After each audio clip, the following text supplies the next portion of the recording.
Hey, welcome to our second session. So second meeting pa lang natin to, ICT 3-1, di ba? Now, give me a summary of what we did last meeting. Anyone? May gusto bang magbigay ng brief summary ng ginawa natin last meeting? Come on. For a refresher to everyone.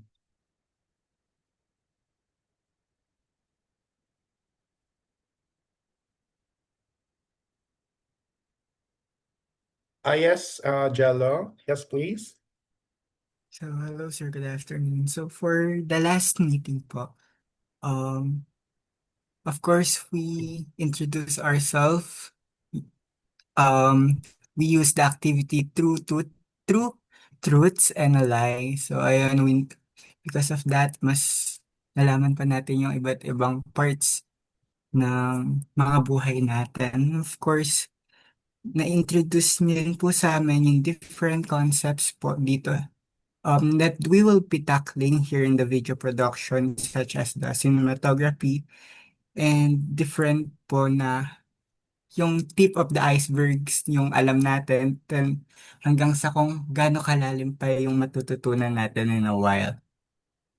Yeah, correct. Ay, hindi pala ako na-include dun sa iceberg natin. Oh. Um, it's called breaking the fourth wall. Anyone who's familiar with that?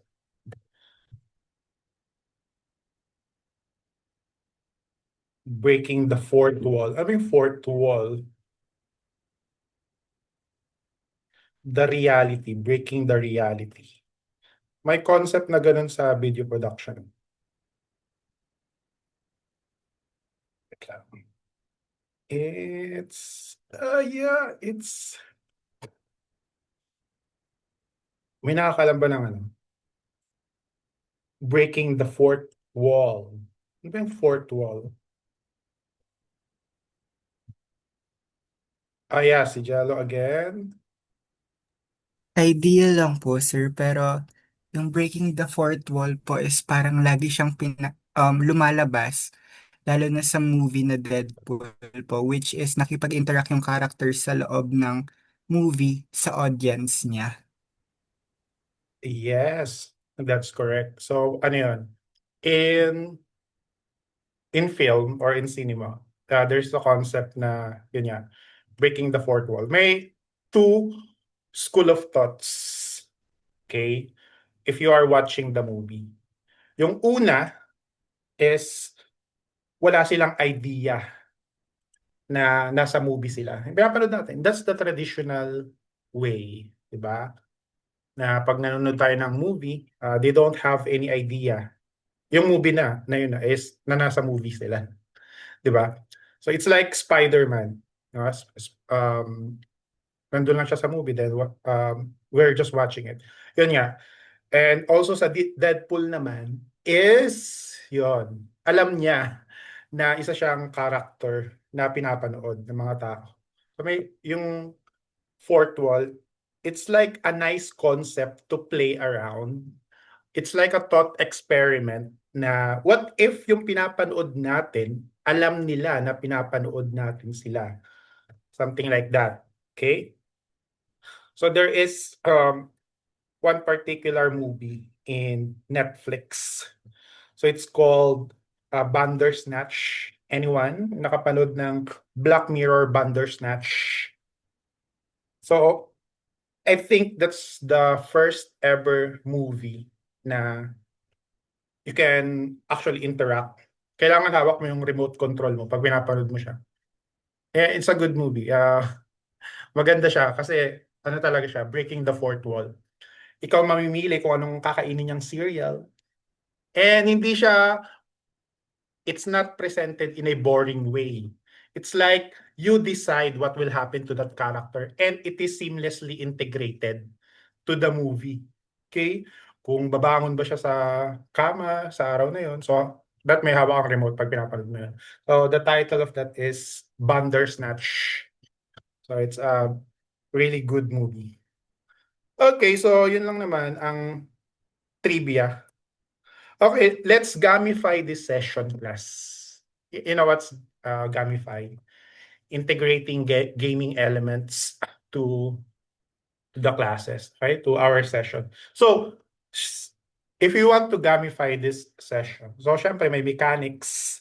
And if may mechanics, meron ding reward. Okay? Oh, by the way, yeah. Isa yung nanalo sa inyo, si Carmela. Okay. So, ang gamification natin sa session na to, very simple. Ang makapag-open, ang hindi mag-close cam the entire session, may +3 points sa quiz natin. Soon. Sa 20-item quiz. Okay? So, may option naman kayo na wag mag-open kung ayaw nyo ng +3 points. That can be the difference between your grade of 2 to 175 or 1.5 to 125. Okay? So, okay. Starting now, starting at this moment. Okay, recorded naman to. Yung lahat ng hindi mag-open cam, ang lahat ng mag-open cam, the entire session will have 3 points sa ating quiz. So that's just a simple gamification. And also class, so siguro naman hindi ko na kayo kailangan ipaalalahanan sa dress code. Okay? So as much as possible, sana walang naka-sleeveless. Okay? So as much as possible, the bare minimum is t-shirt. Okay? Or as much as possible, sana naka-kwelyo kayo. Especially sa mga boys natin. So yun lang. So wala sanang naka nakasando when you are opening your webcam. Okay? So yun lang naman. So start na tayo this session. So last meeting, we discussed the video production iceberg, and we dapat nasa pinakamalalim yung breaking the fourth wall kasi wala nang doon. Mas lalala pa. Actually, ginagawa na natin yun dati pa sa mga 90s, 80s movie. Naalala ko yung movie ni Rene Requestas. Diba? Nasa movie sila.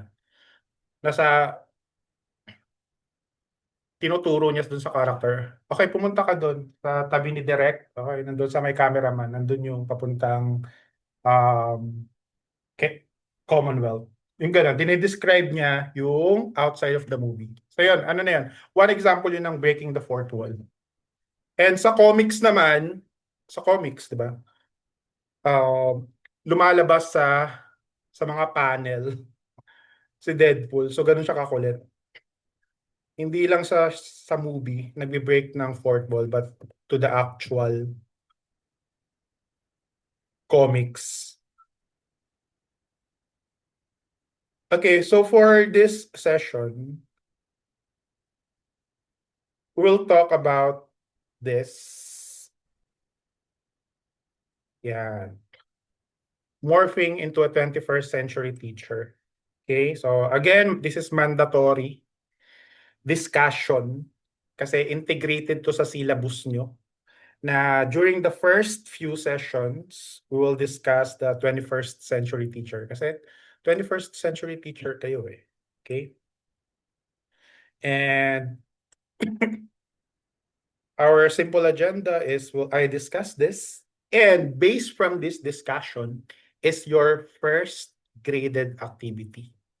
Okay? So you need to listen carefully in this session. Kasi wala kayong masasagot sa graded activity natin kapag hindi nyo na-gets tong discussion na to. Okay? So simple agenda. There are 27 ways to become a better 21st century teacher. I'll discuss these 27 ways and I'll discuss the tasks that you need to do, that you will need to submit text on our face-to-face session next week, Thursday, October 2. Okay. Now, that one, yeah. Give me one word, okay, that define a 21st century teacher. Any one word. You utilize the chat box again.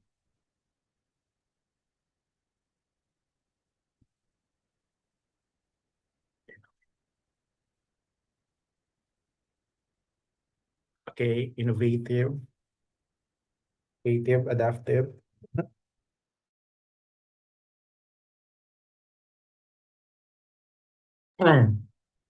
Okay, I want everyone to participate. Okay, technology driven, facilitator.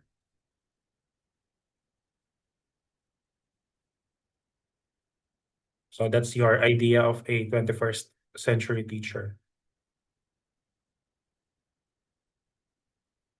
Okay, so let's discuss this infographics.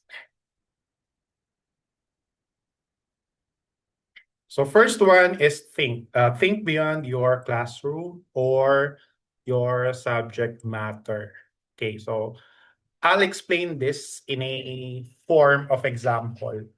Okay, so when I was in grade 7, after our periodical exam in math, our math teacher did not teach during that day. Okay, but he provided us sets of icebreaker activities. And one of those icebreaker activities is few riddles. Okay, mga riddles. Then, ang makasagot doon sa mga icebreaker activity niya will have an additional plus 5 points direct to the card.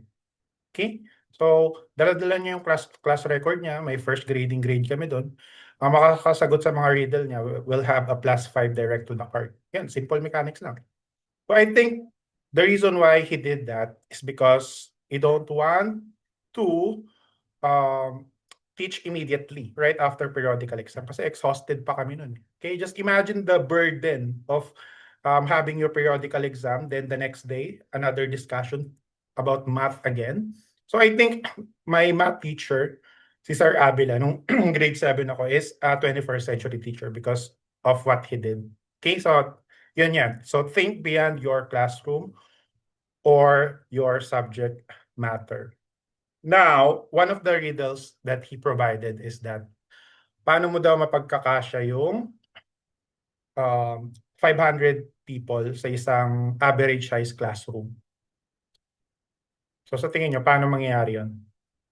500 na tao sa isang average size classroom. Now, this is not a trick question or there is no play on words involved. It's a straightforward question and answer. Okay, so how will you be able to fit 500 people in an average size classroom? Anyone? O ang makakasagot nito, plus 5 direct to the card. Nung grade 7 ako. Pero dito, kung may makakasagot sa inyo, i-exempt ko ulit sa ating first graded activity. Exempted meaning automatic 1 na kaagad yung grade mo. Okay?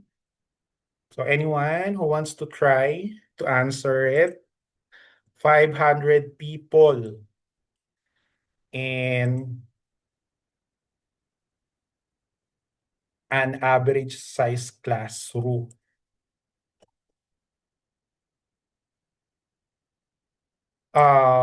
No, they have to be there physically. They will live there. Yung premise is that they will live there without any inconvenience on their part. And seamless silang mabubuhay doon. Yun lang. That's the simple premise. Anyone who wants to try to answer it? Wala yung nakasalalay dito. Exemption, di ba? Pwede kayo mag-unmute if you want to answer. Okay, so if that is your answer, Carla, set A, set B, it will violate one of the premise kasi there should be no inconvenience in their part. Okay? So what if gusto mo na magpahinga, tapos set B ka, set A pa yung naka-session doon. So you will, come on, think nga, di ba? Think.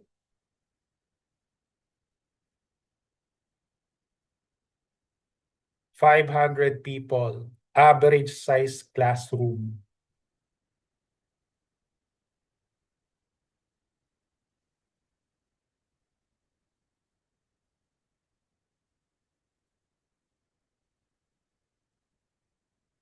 $500 people, average size classroom. To think na pinagawa to sa mga grade 7, then may nakasagot. Kayo pa kaya? No, average size classroom. So probably around 40 square meter. Yeah. Average size classroom. Yung classroom sa PUP, ganun kalaki. 500 na tao.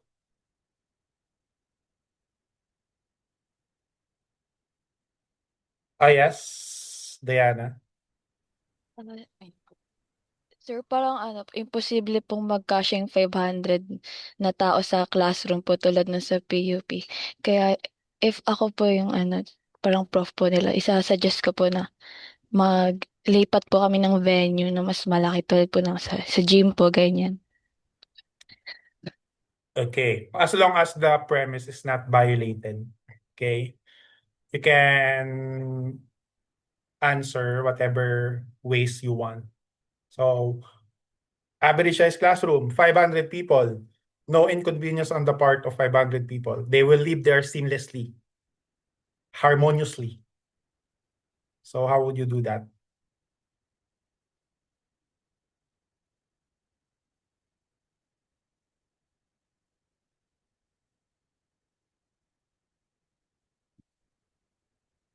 Again, there's no play on words. It's a straightforward answer.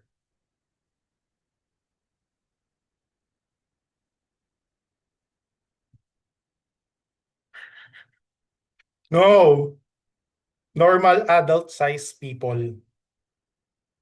Again, there's no play on words. No, they all need to be physically there. Sir, pwede mag-try. Yes, of course. Sa akin, sir, naisip ko, di ba 500 students sila? And para ma-accommodate sila, pwede sila i-break into smaller groups.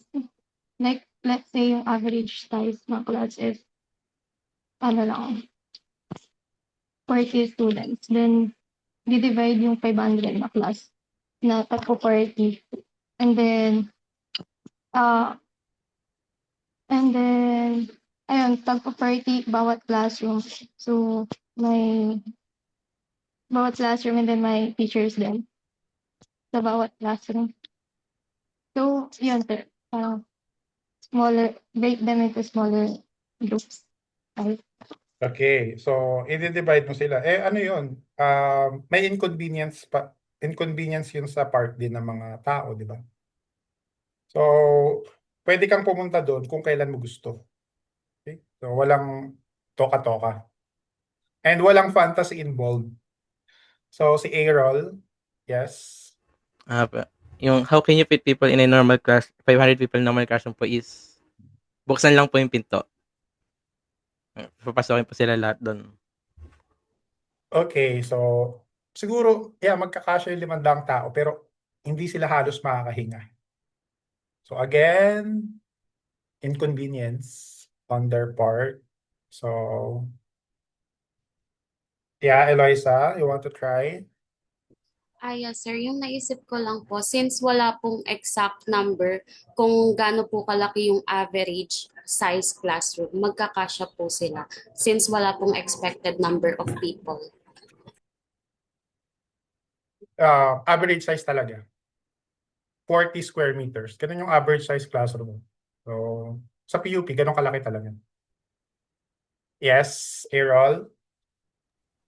Maglagay po ng picture ng 500 students sa loob ng classroom. Okay. Again, very practical yung answer dito. No tricks, no play on words. And huwag kang gumamit ng ChatGPT kasi ma-figure out ka to. Okay? So, Caroline? Sir, feeling ko kasya yun kapag sanggol lahat ng tao, pag baby. Ano nga adults tayo. Ganun. Tsaka, baby, di mamatay yun, di ba? Magkakasiksikan yun. Come on. Napakadali lang ang sagot dito. Yes, Carla, na hindi naka-open cam, na walang +3. Sir, sorry na sir, bantay bata kasi ako. Pero sir, yung sagot ko po is siguro magkakasya po sila if payat yung mga tao. So again, that's too inconvenience pa rin sa part nila. Kasi kahit payat sila, sa loob sila ng classroom, nagsasapakan pa din yan. Ang init.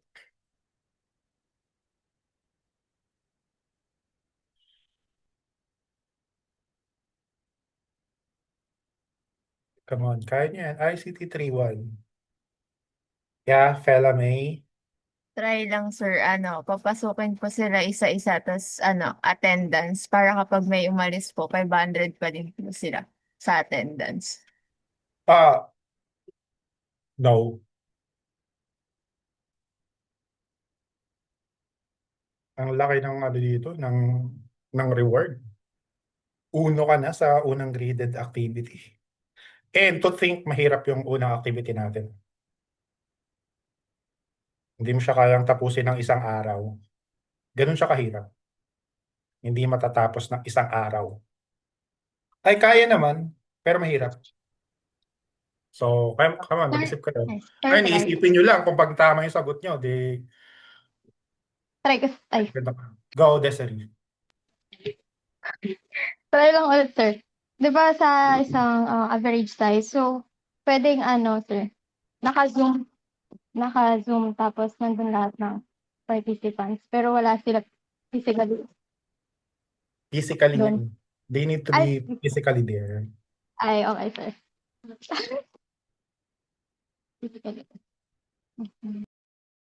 Come on, ICT 3-1. Magpapatalo ba kayo sa mga grade 7? So, naalala ko yun si Sir Abila. Grade 7, math teacher. Come on, hindi tayo uusad. Meron pa tayong 26 na i-discuss. Nasa number 1 pa lang tayo.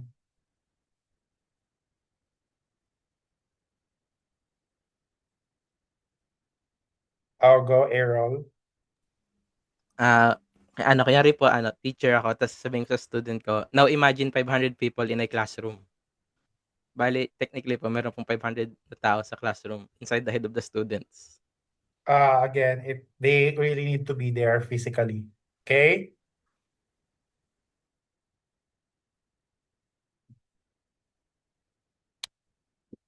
Actually, doon sa mga narinig ko, meron ng malapit. Siguro mga 30%. Yung lapit niya, 30%. So, clue to everyone. So, again, practical, no fantasy involved, straightforward. Yeah, Princess. Sir, required po talaga nasa loob ng classroom, sir. Okay, that's a good question. Basta Kasi po, you don't violate the premise. yes po. Average Kasi size classroom. average size po ng class, it's either po yung ibang students po, impossible po talaga sa loob, pero yung ibang student, it's either nasa labas po sila, but yung professor, the teacher, is using a microphone para makaintindi rin po yung mga estudyante. Nasa labas sila ng classroom. Dapat nasa loob. Yes. Okay po. So I got what you mean, but they need to be there. Yeah, Jello. Sir, clarify ko lang, sir. Nabanggit po ba na one average classroom lang po? Oo, ganun kalaki. Mga 40 square meters. Mhm. Yeah, Eliza?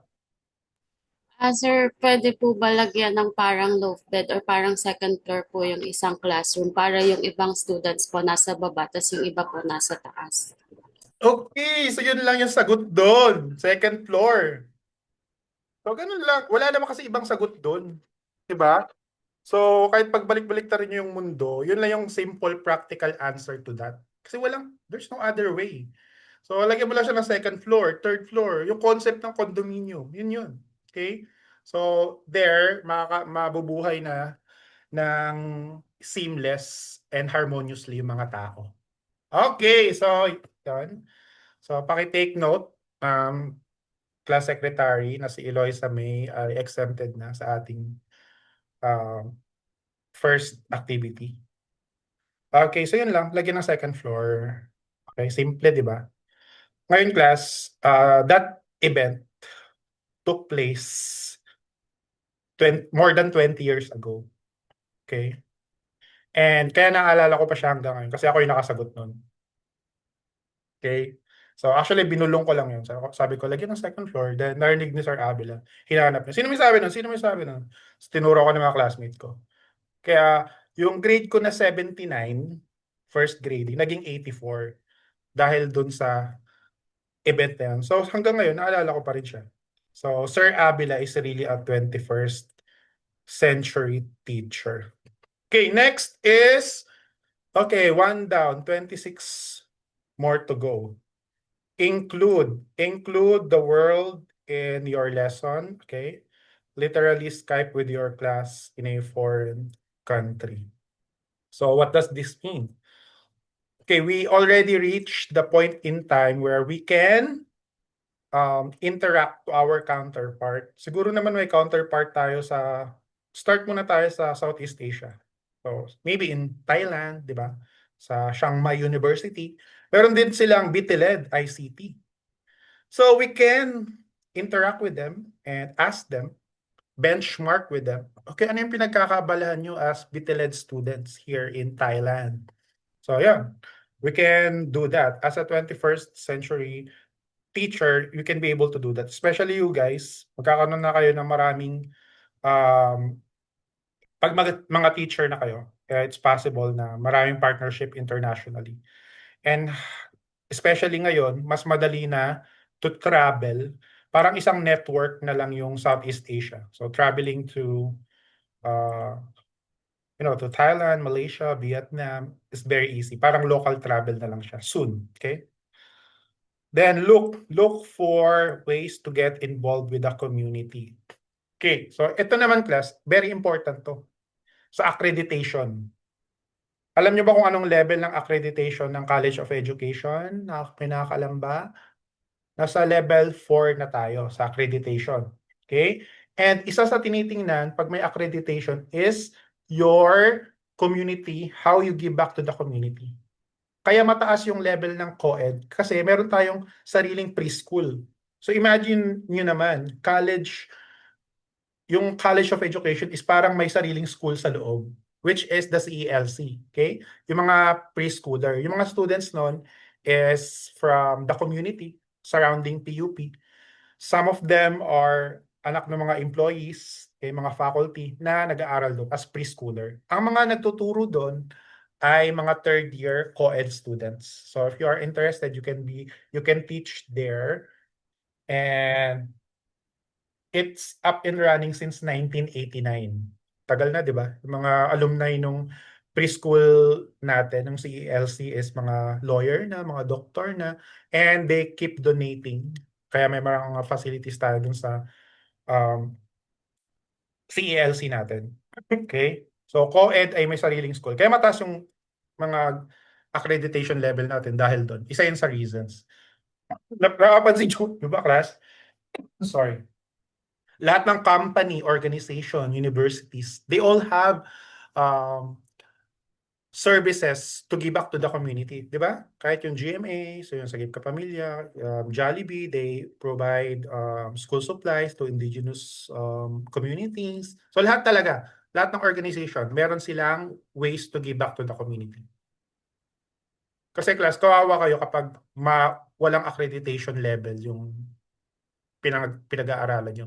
For example, sa Quiapo, di ba? Ang daming pinasara na maritime school dyan. Kasi kahit level 1, hindi nila naipasa.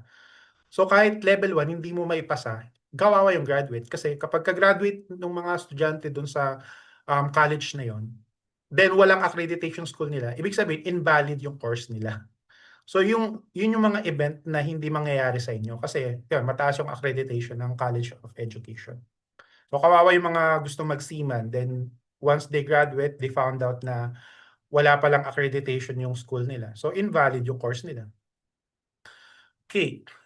So next is have. Okay, have a cause that students can identify with and foster social responsibility.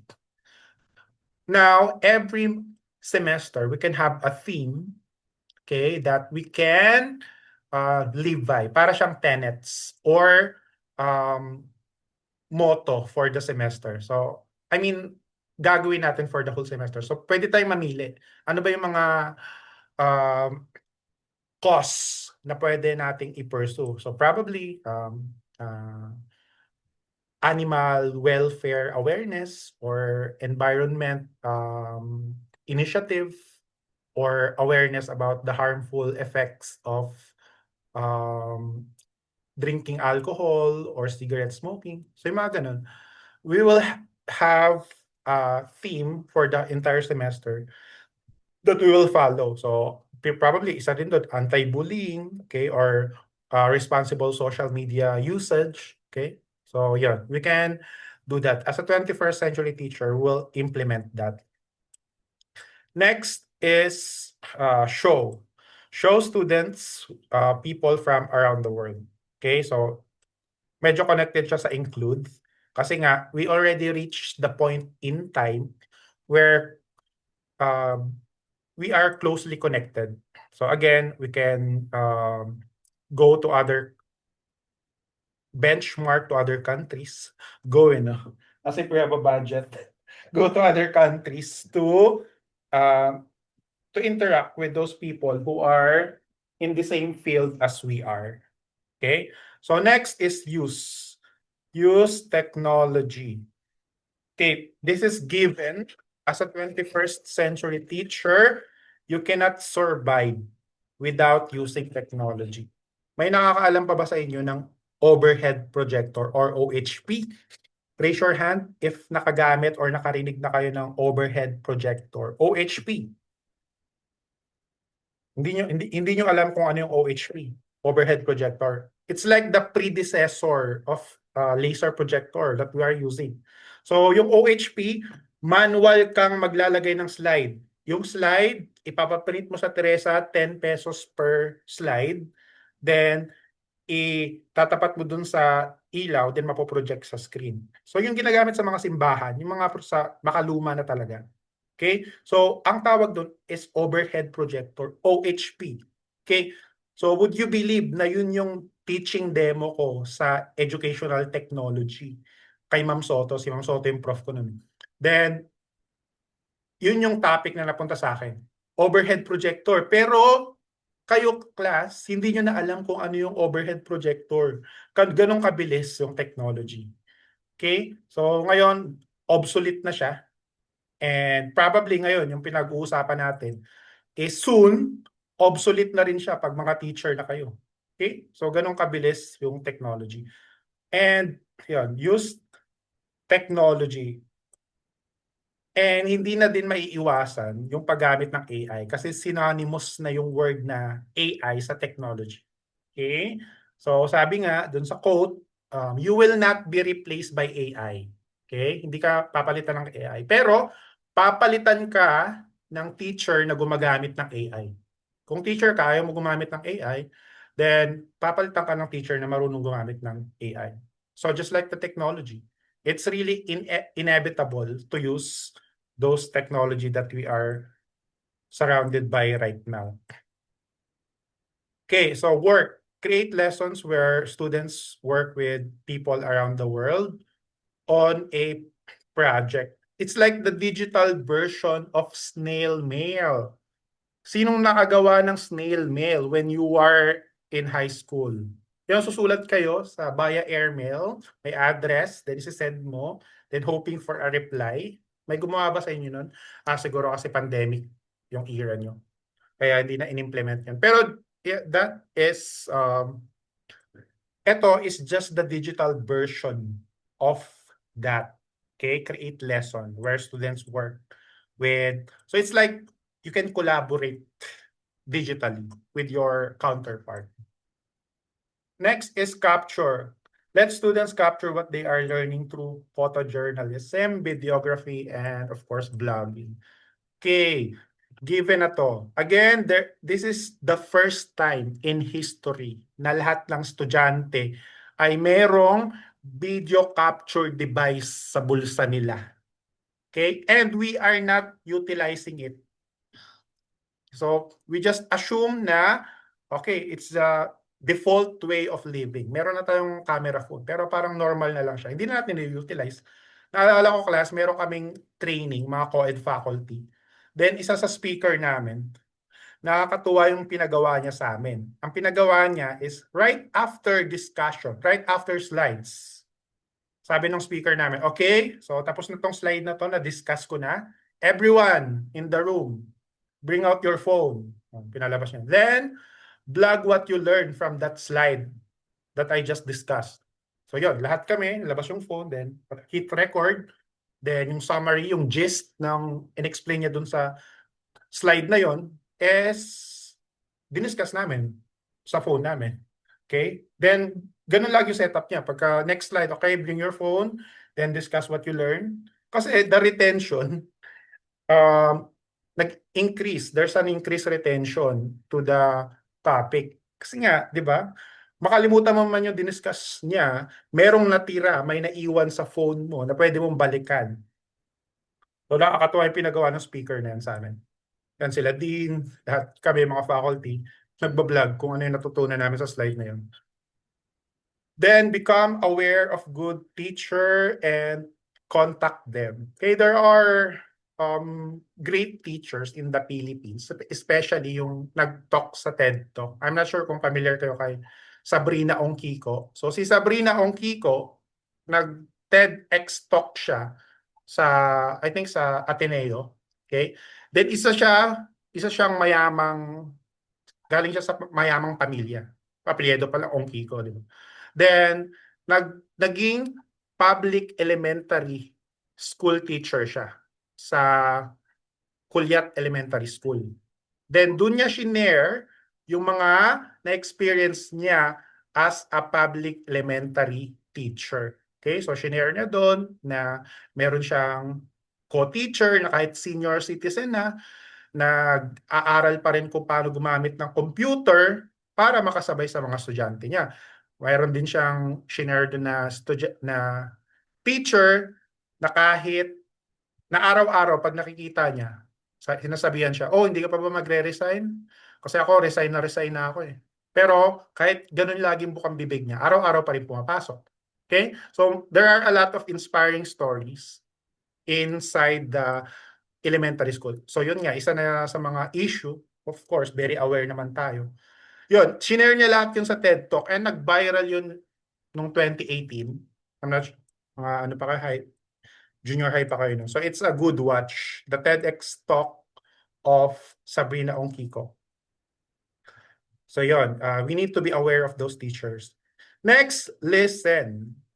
Listen to experiences and people around you. Okay? So it's a missed opportunity if you are a teacher and you don't give your students chance to talk. Why is that? Especially tayo sa TLE class. Kasi meron tayong 20 plus area. Diba? Then hindi natin alam na isa pala sa mga estudyante natin doon, yun yung niche nila. Or doon sila nakalinya. For example, meron kayong subject na sa TLE, diba? May native delicacies. Diba? Yun yung topic nyo. Then one of your classmates, business pala nila yun. Okay?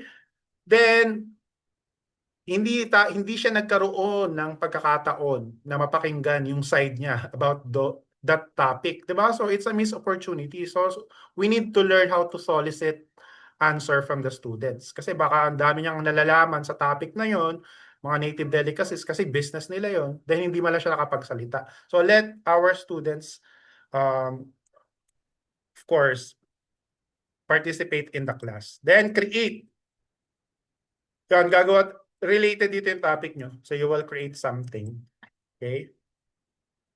Then invent.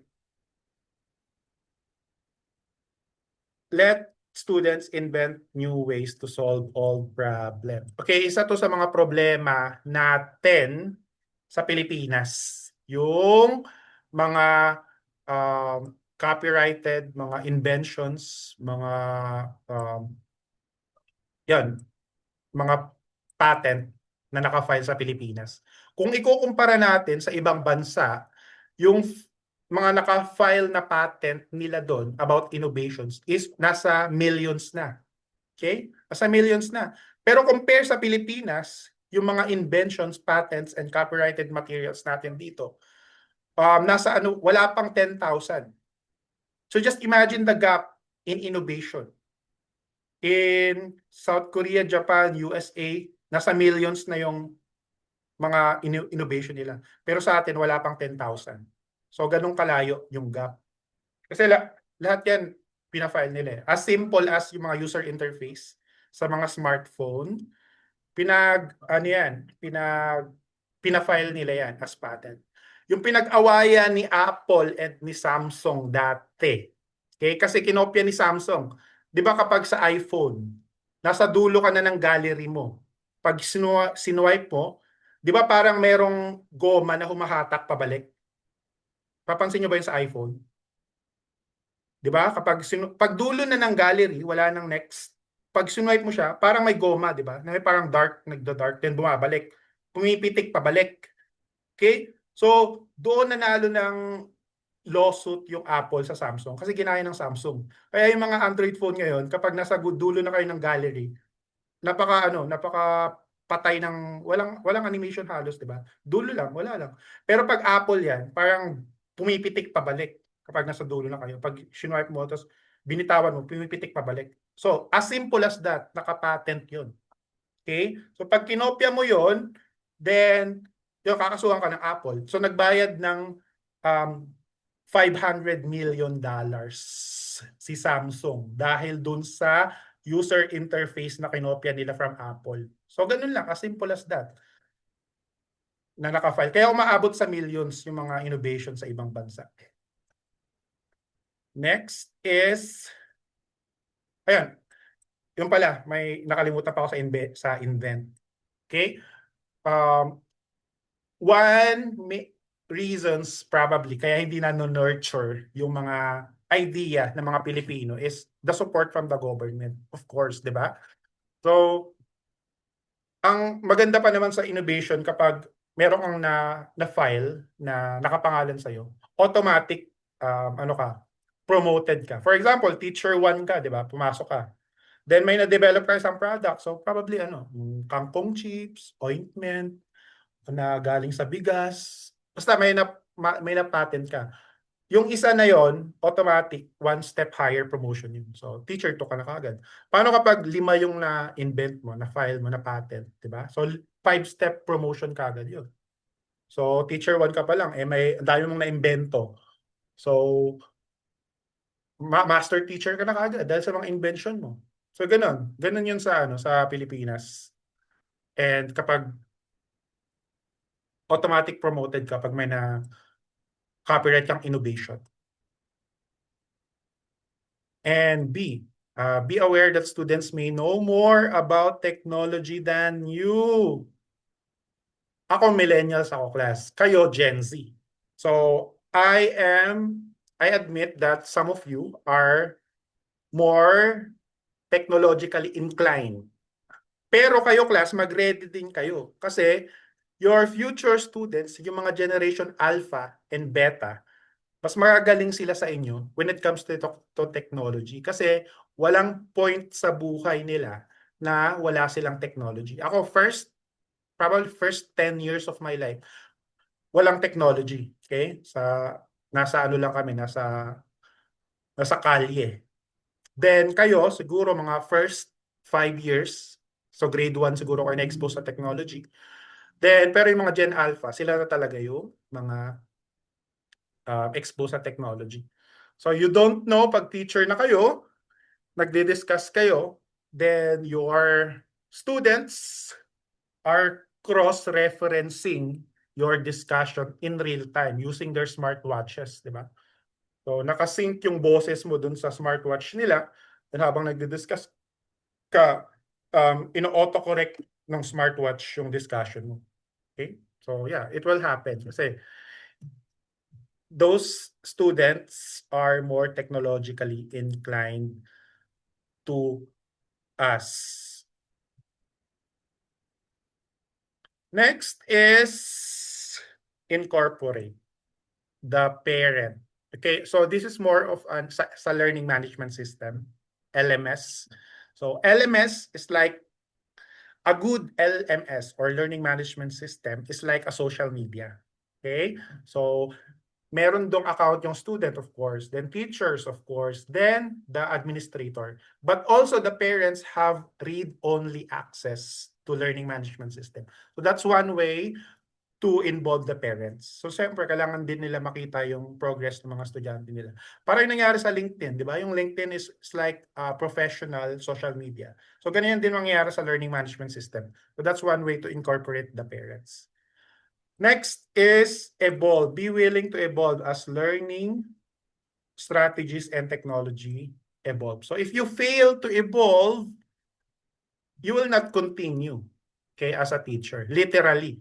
So it happens recently, nung nagkaroon ng pandemic, I think ang daming faculty sa PUP na nag-early retirement because they failed to adapt to online classes. So instead of evolving, instead of adapting, they choose early retirement.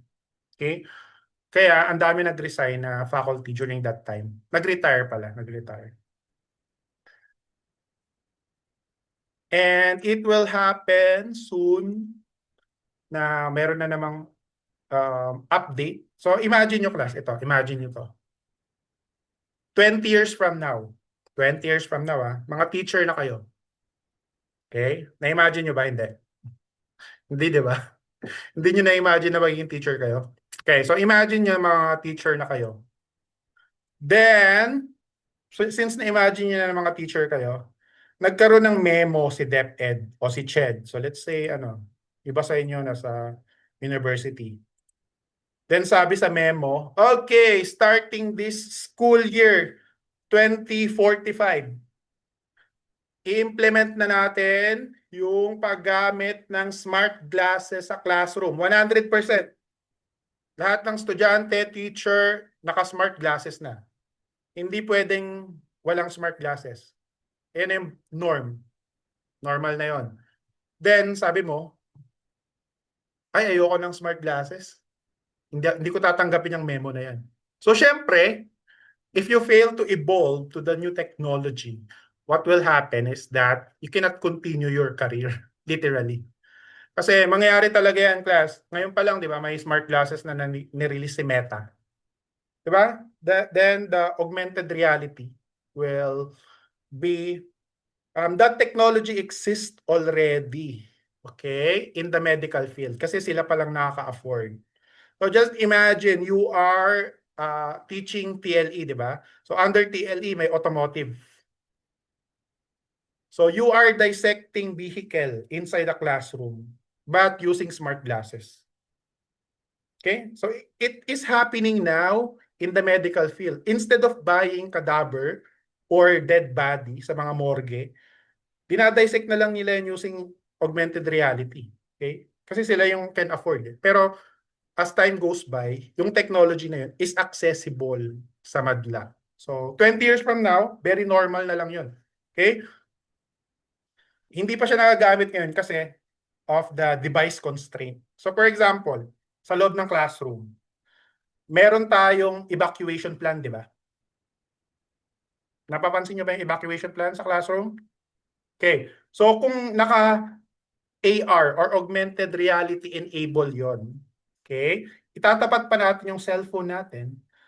Then i-scan natin yung evacuation plan natin. Then makikita natin kung saan papunta. So probably yung animation doon, you are here. And you need to go here during evacuation. So nakalagay, naka-layout. Pero kung may smart glasses tayo, very seamless na ipapakita. Pag tingin natin dun sa evacuation plan na yon, lalabas mismo dun sa augmented reality na yon kung saan ka pupunta. Ang ganda ng pagkaka-animate. Kasi yun na lang yung constraint ngayon eh. Kaya naman ng phone natin yung augmented reality. Ang problema lang is hassle. Pero kung may smart glasses ka, makikita mo kaagad, di ba? So, ganun lang yung mangyayari in the near future. Kayo, yung first generation probably ng mga teacher na magte-take advantage ng technology na yan. So, ngayon, it sounds science fiction, pero it will really happen. Kasi nga, yung online class, kahit ito mismo, 10 years ago, pag sinabi mo sa normal na tao, okay, sa 2025, alam mo ba, nasa Zoom na lang yung mga klase. Diba? Parang hindi rin kapani-paniwala. Pero naging normal na lang siya ngayon. So we're done with evolve. Next is plan B. So as a future teacher class, kayo, 21st century teacher kayo, especially pag magde-demo kayo, hindi nyo dapat pwedeng gawing excuse na nakurap yung data nyo. Yung nakurap yung PowerPoint presentation. Kasi as a 21st century teacher, marami kang redundancy. Ano yung mga redundancy mo? I-save mo sa flash drive, isi-send mo sa messenger mo, isi-send mo sa email mo. So there is really no way na makokurapan ka ng data or ng presentation. Okay? Kasi you always have plan B. Especially kapag may video yung presentation mo, dapat may audio yun. So syempre dapat lagi kang may dalang adapter. Okay? aux adapter para may audio yung video mo. Kapag nag-present ka sa klase, education student kayo, lagi kayo nagpe-present. Then yung video mo, walang audio, okay, nakalimutan mo yung VGA to HDMI adapter, then nakurap yung presentation mo, yung PowerPoint mo. So if that happens to you, it means that you are not being a 21st century teacher. Okay? So pag may classmate ka na nangyari yun, sabihan mo siya, you know what, you're not being a 21st century teacher right now. So kasi dapat as a 21st century teacher, lagi kang may backup plan. Okay? So yun yung plan B.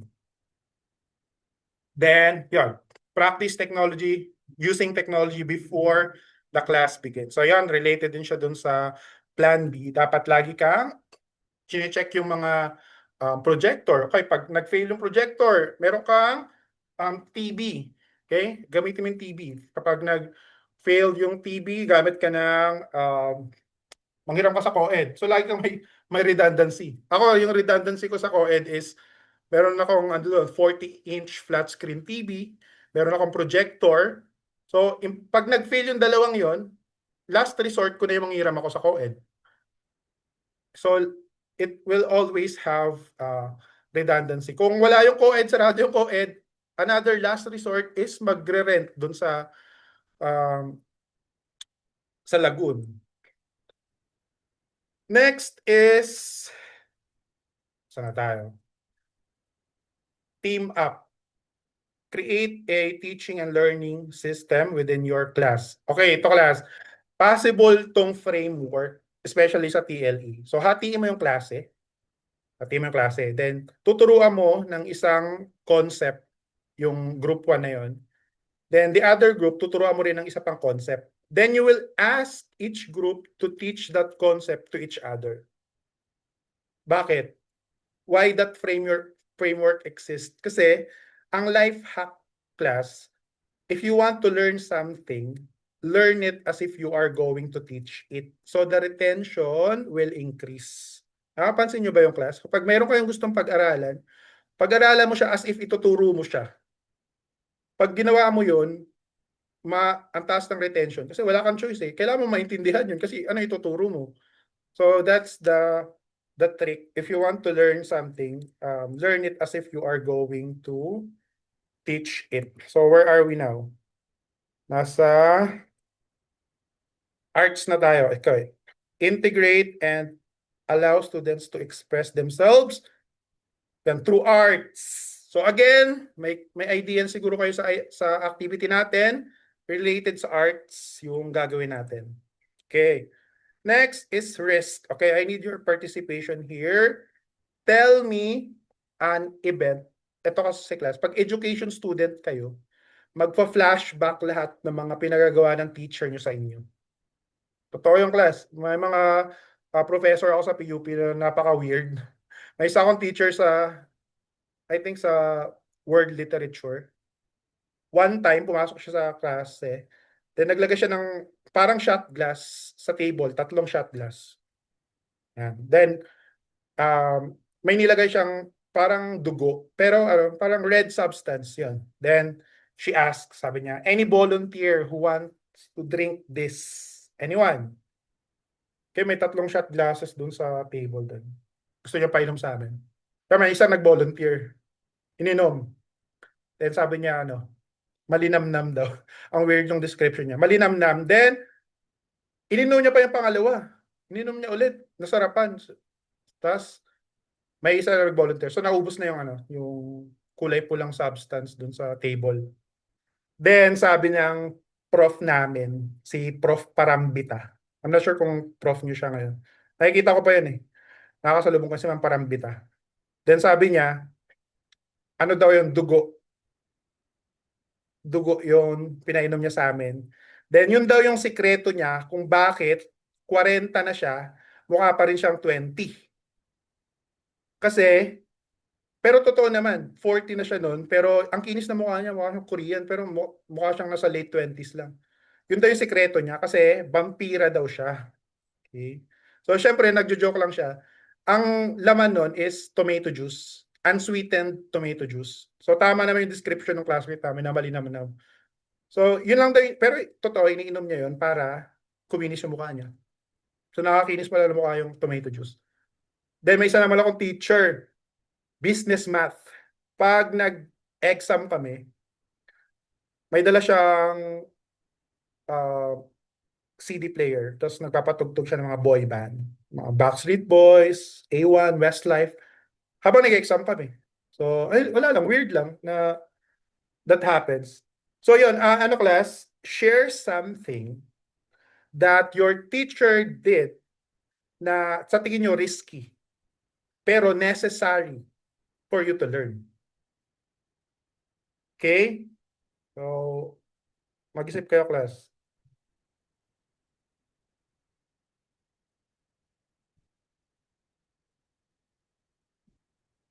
One example, sabi nung estudyante ko, sabi niya, sir, yung teacher namin, naglakas loob siya ipagamit yung mga microscope doon sa laboratory, science laboratory namin. Kaya may 3 microscope doon na nakalock, parang ayaw ipagamit sa mga estudyante. Pero, nag-take siya ng risk. Pinagamit niya sa mga estudyante yung microscope. So yun, natuto yung mga estudyante sa biology or nagkaroon lang sila ng understanding in real time, in real settings. Yes, Ken? Sir, yung senior high po kami, major in ICT po. Tapos, yung computer lab po namin is bawal daw gamitin. So, yung teacher po namin is, pinaslit po kami isa-isa dun sa computer lab. Tapos, sinarado po lahat ng bintana. Tapos, ayun po, natuto po kami ng mga typing test, yung mga ganun po. Okay. So yeah, that's one, di ba? So nire-risk ng teacher mo mapagalitan ng chairperson or ng school department head para lang matuto kayo mga estudyante. So yun yung isang example ng 21st century teacher, di ba? You need to take a risk for your students to learn. So aside from Ken, meron pa ba? I'm sure meron kayo, class. Mag-share kayo. Okay, so let's hear it from Gerson. Good afternoon po. Yung akin naman po during electronics po na subject, pinapasok po kami dun sa may computer lab, tapos May pinanood lang po sa amin na tutorial how to disassemble and assemble. Hindi na po diniscuss nung teacher yun further. Hindi niya po pinakita sa amin kung paano. Talagang pinagawa niya po sa amin yung activity na assemble and disassemble. Kahit na yung pinanood namin basic lang po. Tapos yung mga ginamit po namin doon is yung yung yung mga working computer lang po doon po sa buong school. So pag hindi po namin nagawa yun ng maayos, possible po na mawalan po ng mga computer yung school namin. Yun lang po. Okay. So actually, parang gusto ko i-implement yan kasi meron akong Introduction to ICT Specialization 1 sa mga second year. And part ng topic doon is yung hardware servicing. So hindi ko alam kung saan ako maghahanap ng mga computer na pwede nilang i-assemble. Okay, motherboard, yung lagyan ng RAM, PSU, CPU, then yun, risky din. Inisip kong pwede yung sa computer sa co-ed. Pero kasi ano na yun eh. Parang kailangan siyang i-inventory. Now, it's too risky for me to touch that. Kasi baka pag nagka-inventory na, baka wala nang matira, di ba? So yun. Iniisip ko pa yun. Yung dilemma ko ngayon. Saan kami kukuha ng mga i-assemble namin sa hardware servicing. Okay, Jello. Sir, nung junior high ako, sir, nagkaroon ng solar eclipse and sa science teacher namin yung time na yan. That time, bawal tumingin talaga directly sa solar eclipse dahil harmful siya sa mata. Pero ang ginawa ng prof namin is kumuha siya ng yung pang-welding na mask po sa isang construction site, dinala niya sa school. Tapos, dun po kami isa-isa tinignan para lang ma-view namin kung ano itsura talaga ng solar eclipse real time. Yeah, that's a very good example, no? And kahit yung film, ay hindi nyo na kasi nabutan yun, yung film, lumang film, pag tinutok mo, yung makikita mo rin yun. Nakita ko yung solar eclipse dahil dun eh. Yung sa film na point and shoot dati. So yun, di ba? Very, um, may initiative yung teacher nyo na nag-effort talaga siya na humiram ng para makita nyo yun. Okay, meron pa ba? Risk. Yung teacher nyo nag-risk sa inyo. Nalala ko lang class, nung junior high ako. Parang mga warshock yung mga teacher ko. May isa akong estudyante, grade 7 din ako nun. Babae siya. Ang gulo ng book, parang all over the place. Alam ginawa ng teacher ko, kumuha ng scotch tape, tapos tinali niya gamit yung scotch tape. Yes. Sabi ko, look, pwede ba yun? Ngayon ko lang na-realize recently na parang child abuse yun parang nakawawa naman yung classmate ko. Tapos meron din akong teacher na lalaki. Yung upuan, winasak niya sa gitna ng classroom. Parang galit na galit siya sa amin. Yung upuan, binasa niya. Durog yung upuan sa gitna ng classroom. Then, naalala ko rin naman. So, pwede ba yun? Ano yung mga teacher ko dati. Then, may isa din akong teacher na parang nilatigo yung classmate ko. Kasi may mahaba na yung pang tago ng wire, mahaba. Makulit yung teacher, yung classmate ko. Hinataw siyang ganyan, no? Tapos lumatay dito. Okay? It's a normal day in the office. Mga ganong events. So, ano yung kakaibang risk yun? Illegal. Kakaibang risk yun. Pero, yan. Ano pa yung mga risk na naiisip nyo, guys? Na ginawa ng teacher nyo. Okay, merong movie na good example to. Yung Teacher's Diary. It's a Thai movie titled Teacher's Diary. May incident doon, may scene doon na instead of teaching the concept of buoyancy, yung paglutang ng mga bagay, inside the classroom, pumunta sila sa swimming pool. Doon niya tinuro yung concept of buoyancy. So, yun. Nagtawa yung mga estudyante. Then sinugod siya ng principal. Sabi sa kanya, that's too risky. Baka dito ka, yan. Kasi nga, baka malunod yung mga estudyante. So, yan, pinagalitan siya. Then, yun, sinabi niya na, this is the only way to learn this. Something like that. So, as a 21st century teacher, You need to take a risk. Next is wing it. So ano ba yung wing it? Be willing to throw the lesson out if the class is moving to a better direction. Okay, probably as a 21st century teacher, you need to learn to read the room. You need to learn ano ba yung mood na mga estudyante mo. So for example,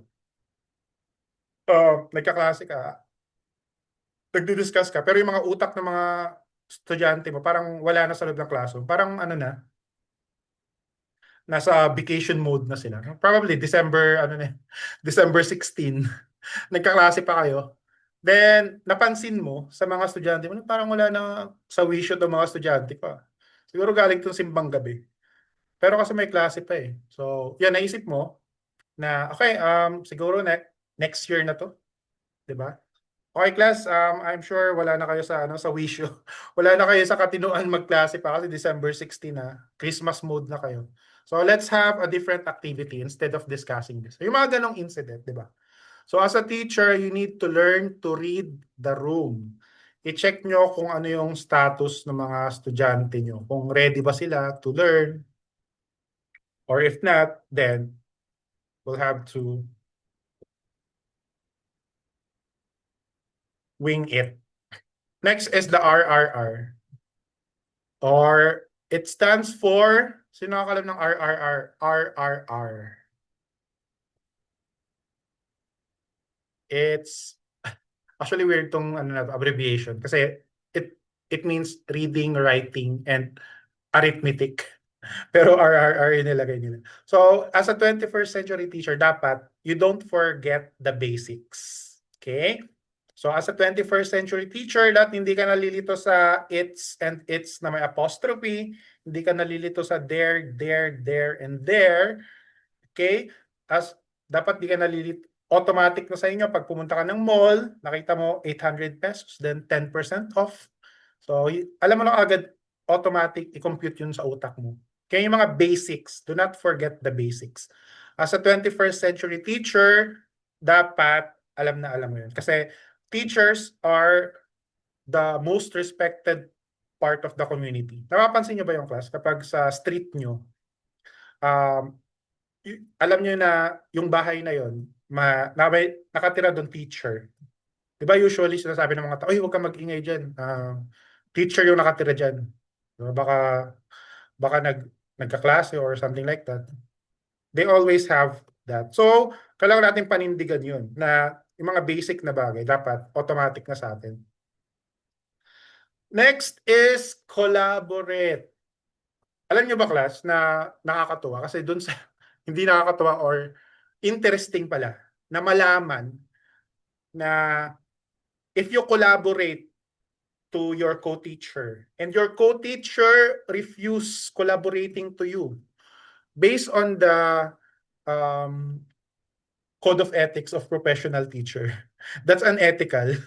Okay, so nakalagay doon na if you refuse to collaborate with your co-teacher, if your co-teacher is initiating collaboration to you, that's actually unethical based on the professional ethics of professional teachers. So yon, importante yung collaboration. So kapag may mga instances na probably may imbitahan akong teacher, okay? Or kahit hindi teacher, basta is expert sa field na mag-discuss sa inyo. Okay? So that is being encouraged. So I remember class, may yung collaboration na experience ko. Sa kasi, sa co-ed, di ba may mga English majors tayo? Sa co-ed. Mga English major, secondary education major in English. Meron silang subject doon na translation. Okay? Yung isa kong tropa na teacher, alam niya na na marunong ako mag-Cebuano.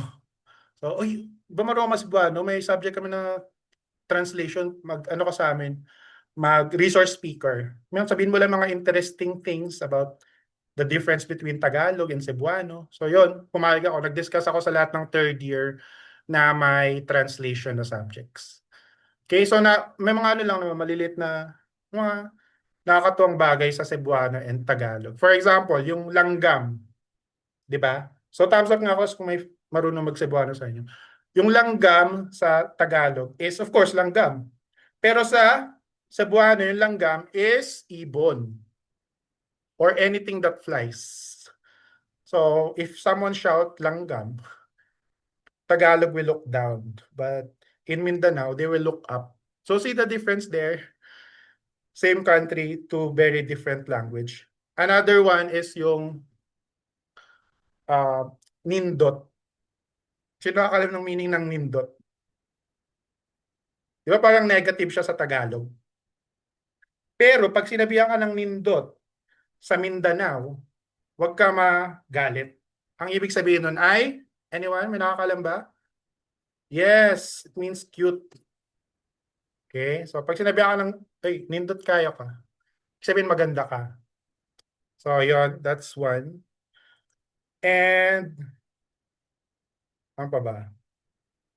Yan, marami pang mga,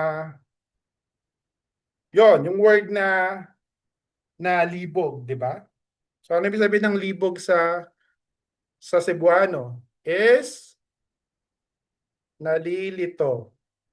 Okay? So confused. Yeah. So those are different terms in yun, meron pa sa sa Ilonggo. Yung para nila is bangga lang. Alam niyo ba yung guys? Yung kapag papara sila, kuya bangga lang.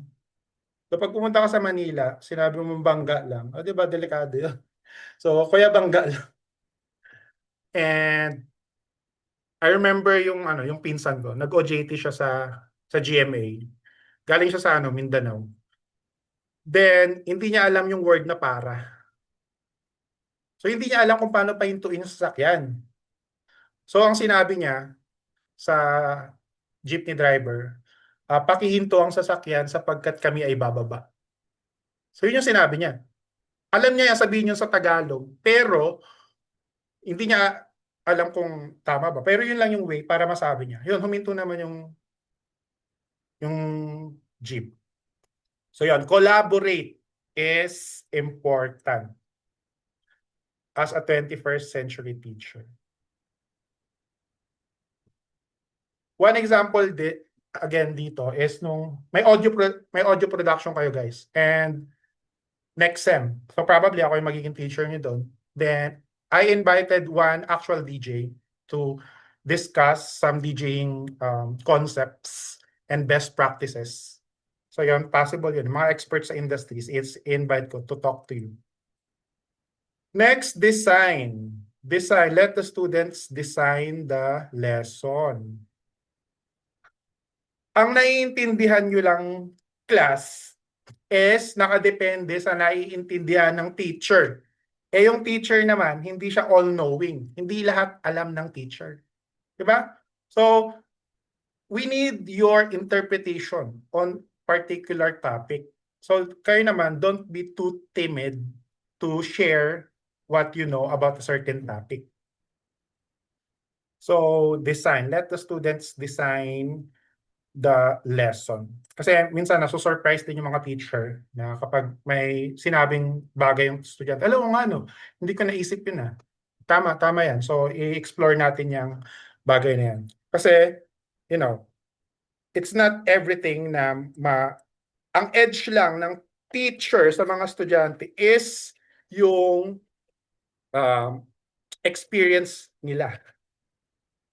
Okay? So, it's not just because you are the teacher, not necessarily that you are the most intelligent in the classroom. Ikaw lang yung may pinakamaraming experience. And that experience is what you are sharing to your students. Kasi yan yung very foundation ng pagiging teacher. So familiar ba kayo sa term na sensei? Sensei is the term for teacher in Japan, right? So, ang ibig sabihin ng sen is to learn. Ang ibig sabihin ng sei is life. I know. Sen is ahead. Sorry. And say is life. Okay. Someone who is ahead of life. Yung to learn life pala is the student, the gakusei. So gaku is to learn. So kayo yan. Sensei is life. Okay, so ibig sabihin pala ng sensei is someone who is ahead of life. Okay, so yung mga ahead ko, yung experience ko, yun yung mga sinishare ko sa inyo. Next is social media. Ito, given na to in today's day and age na social media is really an integral part of the, especially kahit naman hindi sa actual Facebook, but the messenger alone is considered a social media. You can share there. Then pin it. Okay, the Pinterest is a resources, especially sa print production natin. Hindi ko pala kayo estudyante sa print production. Sinong prof nyo sa print production, guys? Pero na ba? Si Ma'am Reggie po. Okay, si Ma'am Reggie. Alright. Then game. Add a gaming element. So, kaya ngayon, yung pina-implement ko is for you to open your webcam the entire time. So, it's one form of gamification. So, implementing gamification inside the class, it's like talking to your students in the language that they are familiar with. For example, instead of using assignments, you tell them that, oh, this is your mission. So instead of saying, these are the top 10 for this midterm period, you sabihin mo, instead of saying top 10, leaderboard. Okay? So instead of saying students, tell them that you are the player of this game. Okay? So mga mission tayo. So we gamify the learning process so that the students you capture the interest of the students. Especially ngayon pa lang class, yung mga magiging estudyante nyo, majority of them will talk in a way that you are not familiar. Kahit Gen Z kayo, yung mga Gen Alpha ngayon, grabe na yung mga term nila, di ba? So, mga skibidi, di ba? Familiar pa ba kayo sa mga term ng mga Gen Alpha ngayon? So, mas lalala palalo yan pag naging teacher na kayo. Okay, so ano ba yung activity natin na exempted si... Sino exempted kanina? Wait lang. Yeah, si Eloisa. At saka si... Yung nanalo sa icebreaker activity natin? Carmela. Yeah, Carmela and Eloisa. Exempted kayo dito, okay? So, ang gagawin nyo lang is very simple. You will create a visual representation of each of the 27 ways to become a 21st century teacher. So, what does visual representation means? So, you will create a doodle. Okay? So, doon sa doodle na yon, nakapaloob yung 27 ways. So, let's say evolve. Ano ba yung visual representation ng evolve in a doodle? So, probably yung yung theory of evolution ni Charles Darwin, di ba? Or Pokeball. That signifies evolve. Okay? Or think. Ano yung visual representation ng think? Pwedeng light bulb, pwedeng brain, pwedeng aha moment. Okay? So, lahat yun, yung 27 ways na yun, is gagawan nyo ng visual representation through doodle. Simple lang, di ba? Ang deadline niyan is 1 week from now on our first face-to-face meeting, October 2. Ang rubric is this. So, 40% accuracy. So, what does accuracy mean? Sinunod nyo ba yung instruction ko? Ang instruction ko is to doodle the 27 ways. Create a visual representation. Okay? Next is yung proficiency. Ang proficiency is how pleasant or how aesthetically pleasing your doodle. Okay? Masarap pa siya pakinggan. Ay, masarap pa siya tingnan. Okay? Is it pleasing to look at?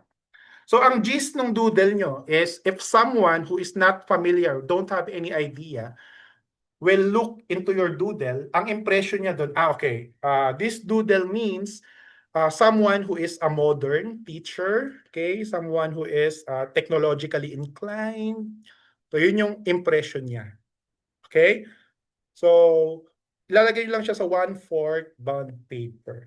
Then yung X factor naman is ito yung breaking the fourth wall. Okay? It's up to you to come up with how unique you will submit your doodle. So pwede. Ibibigay ko yung example sa inyo pero kasi may spoil na kayo. Pero mag-isip kayo ng ways para isa-submit nyo siya in a very unique manner. So pwede QR code lang i-submit nyo. Then pagka-scan nyo ng QR code, naka-post siya sa social media nyo. And naka-pinicturean nyo yung doodle nyo, with sa Starbucks, di ba, may kape, then may aesthetic siya.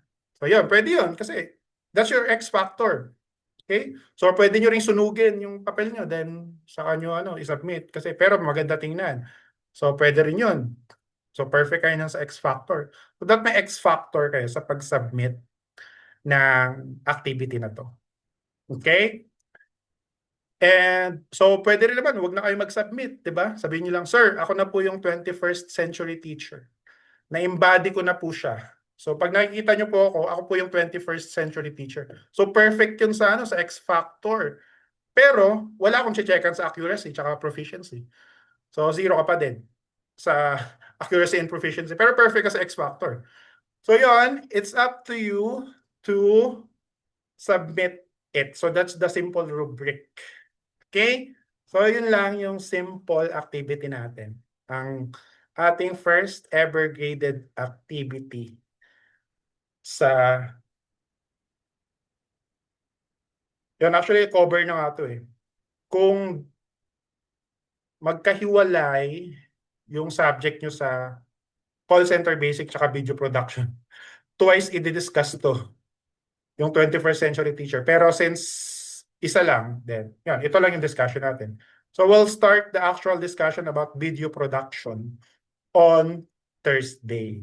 And we'll start the actual discussion for call center basics this coming Saturday. Okay. So, may tanong ba kayo guys about our activity? Yeah, Errol? Sa 1/4 bond paper po, long or short po? One whole bond paper. Long or Short. short po? Short. Pwede pong digital art o lang Good po? question. No. Unfortunately, you have to do it manually. Sige po, thank you Pen po. and paper. Okay?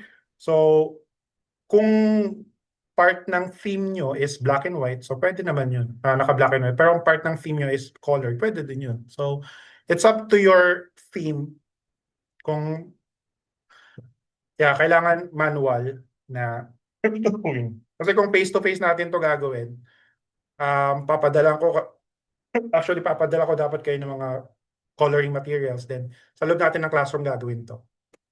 Okay?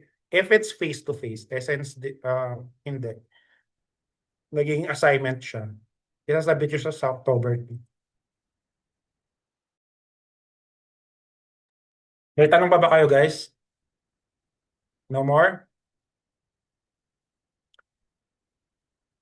Okay, so if no more question, let's take a class picture. 1, 2. Grabe, uso talaga ubo ngayon, no? 1, 2, 3. First slide, smile.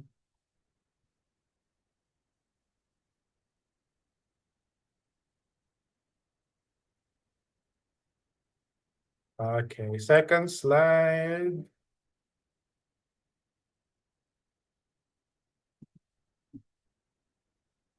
One, two, three, smile.